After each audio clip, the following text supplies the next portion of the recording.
Hello and welcome back to the 25th episode of the Scotch Podcast. Today we are joined by two superstar rowers. I'm here with Mitch Lucas, a fantastic first aid rower for the First Aid Boys. And Emma Venus, the amazing first aid cox of the girls. And we are here to talk all things rowing today. So, Emma and Mitch, how did you first get into rowing? I feel like I have a pretty generic rowing journey. I started in year 7 in beginners at school. Just, I don't know, wanted to try something different, so signed up for it and been here ever since.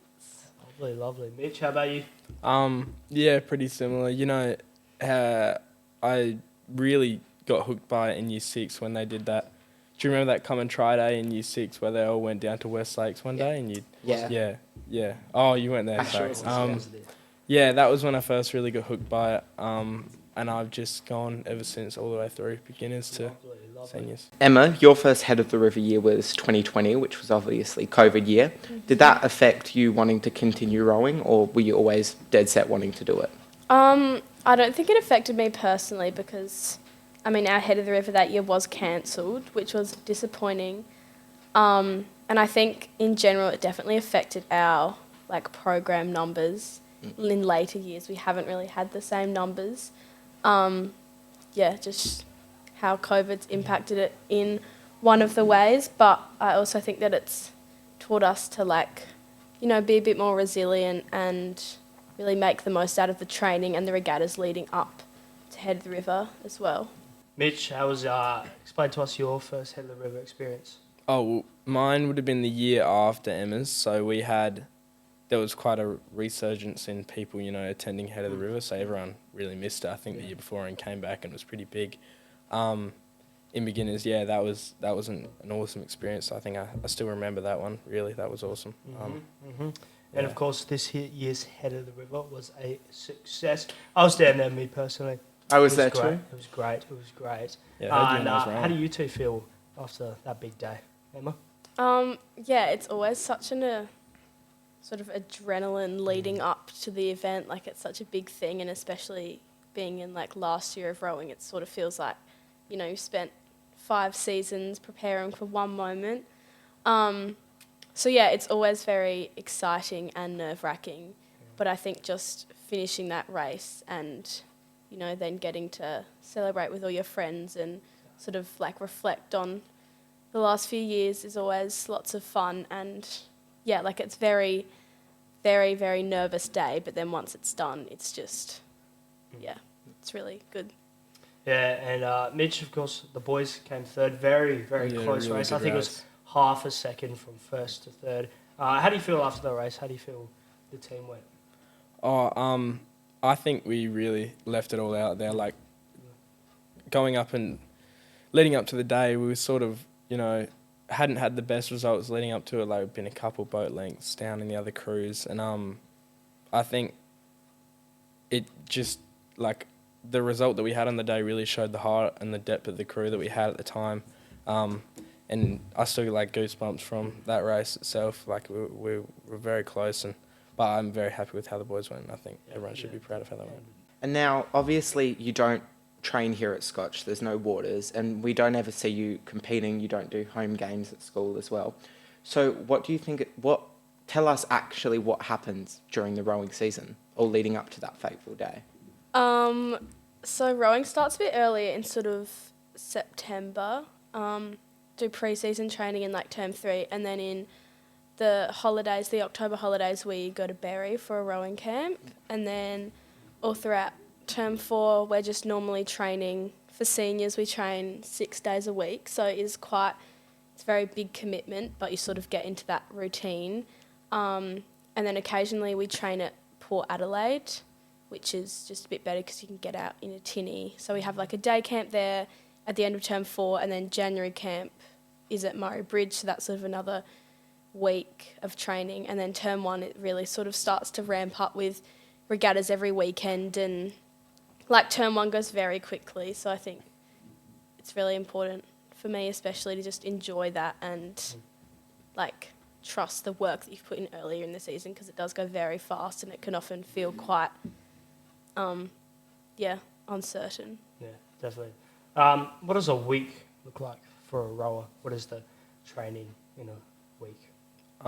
In this last term, we've had Monday night training, Tuesday night training, Wednesday mornings, Thursday night, Friday mornings, and then the Saturday would either be a race or training. So heavy load. We're looking at around 6 days. Now, Emma, I'm always interested. What does a cox say in the race? Like, I'm always interested in what they do. Like, what do you do? What do you say?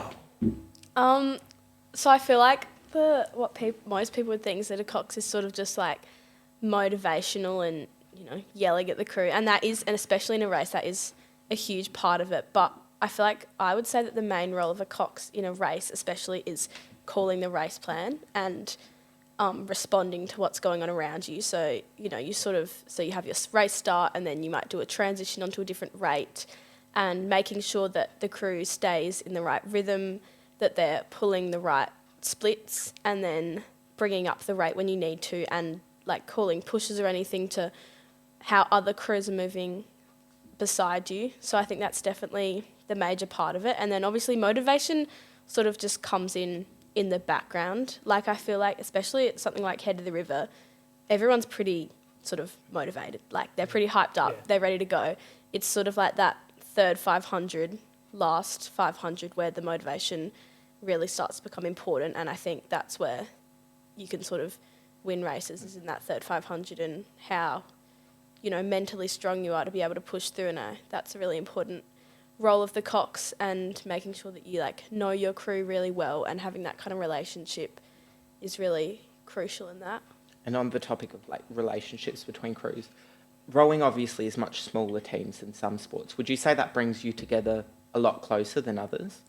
Yeah, definitely. I would say this year we had a bit of a smaller number in the senior girls. There was about 10 of us, but we were all very close. And I mean, you spend so much time with the same people. They basically become like your family, and, you know, you spend like good times and bad times together, but that just brings you so much closer, which is so important in races. And, you know, being there and wanting to push for each other is a huge part of rowing.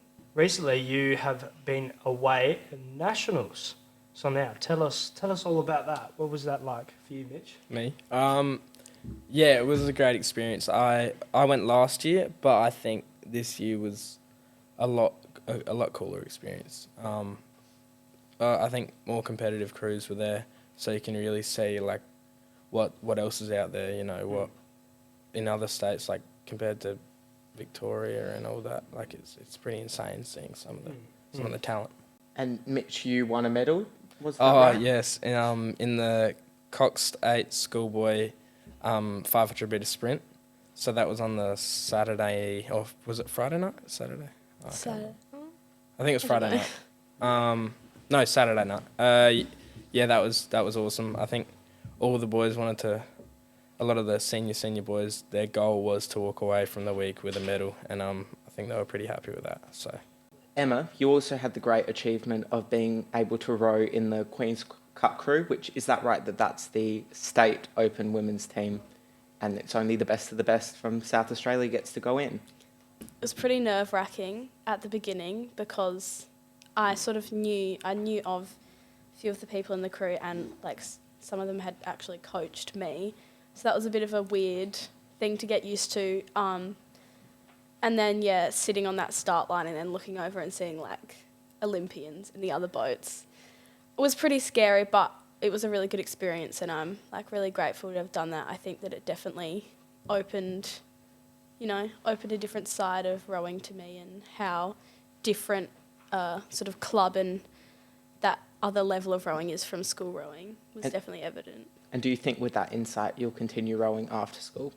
Yeah, I definitely hope so. I mean, it's been such a huge part of my life since year 7, and I feel like I've worked so hard to sort of get to the point where I am now. So, yeah, I definitely hope to continue it in the future. And now, because rowing's a very heavy load, how do you manage that with your schoolwork? Short answer, I don't. I think I've asked for a lot of extensions during rowing. But yeah, it really comes down to utilising like what time you're given to get those assignments done, to get, that study done. Because, when you go down to West Lakes to train, like that ends up being a 4-hour ordeal. Like you're down there from 4 o'clock till you get home at 7:30, depending on where you live. And yeah, it just means that whatever time you do have away from rowing, you really need to, knuckle down and get your work done. What would you say to someone that wants to get out in the water, but they're too nervous and they want to try out rowing? But do it, give it a crack. Like, everyone should give it a crack and, try it for a little while. If you don't like it, oh well, it's not for everyone. But I think if you're this type of person that wants that good, chemistry in between a crew and wants to make those connections and really push themselves, I think everyone should give it a crack, yeah. And now, what have been your favourite moments this season? Like funny moments, entertaining moments? I feel like the camps are always, some of my best memories at school are on rowing camp, because it's such a interesting sort of dynamic in that you sort of hate it and you want to go home, but you're also having such a good time and being there with your friends, because sort of by the last few days, obviously everyone is absolutely exhausted, but that really brings you together, and it's when you push through those hard times that you have those really, make those really strong bonds. So I've definitely had a lot of fun times on rowing camps, being in cabins with your friends and being out on the water on the Murray, pretty long way from home, is pretty unique experience. So yeah, I definitely think rowing camps it's a love-hate relationship, but it's a very unique experience and something that I've really looked back on positively. Mitch, what would you say is one of your favourite moments? There was definitely a lot. I think that we had some pretty funny blokes in the crew. But one that I can remember is when I think it was the second to last trial to get into the first state. So it was it was singles. So there's a couple of selection criteria. One's the 2K ergo, and then one is also a 2K single, and then obviously seat racing. It was during a 2K single trial that I've just gone off, and I'm about the 500 metre mark, still rowing it through, and I've looked down at my shoes, whatever, and I look back up, and in the distance I can see Jack Kelly is lining up at the start line, and he's slowly tipped over in his single all the way, and he's gone for a swim, and he's trying to climb back in it and Andrej's making him do the 2K single, and he's dripping wet, and he's just taken off, and I don't know how he went on that, but it was hilarious. I started laughing halfway through my trial. What was your 2K time, Mitch? Was it good? Oh, on the ergo or on the single? On the ergo. 6:53. Is that good? So it was alright. I mean, it got me in the boat, so, there you go. It was good enough. Go. And Andrej does so much for all of you guys as rowers, as the head of rowing. Just say something you'd like to add to him, say to him. Yeah, I think we all really appreciate Andrej a lot. You spend a lot of time with him, so have a pretty good relationship. And I think one of my highlights of the rowing season is Andrej's quotes, and he likes to give us a little motivation. He started Motivational Fridays, which would be after our ergs on Friday mornings, he'd give us a little motivational speech for the weekend, which I think always pepped us up a bit and kept us going through the hard times. So really appreciate that about Andrej. You excited for next year? Is it looking good? Yeah, it's looking really promising. I think we made some big headway this season, and I think next season, I think that'll be, pretty good to watch. I think everyone should come down. Next year we'll have you on with the gold head of the river medal. Yeah, you probably Holding up the Goss shield. Yeah. Yeah, if I come down, you better win. Yeah, hopefully. Thanks so much for having you guys on the podcast. Yeah, it's been an honour It's to alright. speak to the first day rowers. Yep. Thank you for having us. And thanks for watching.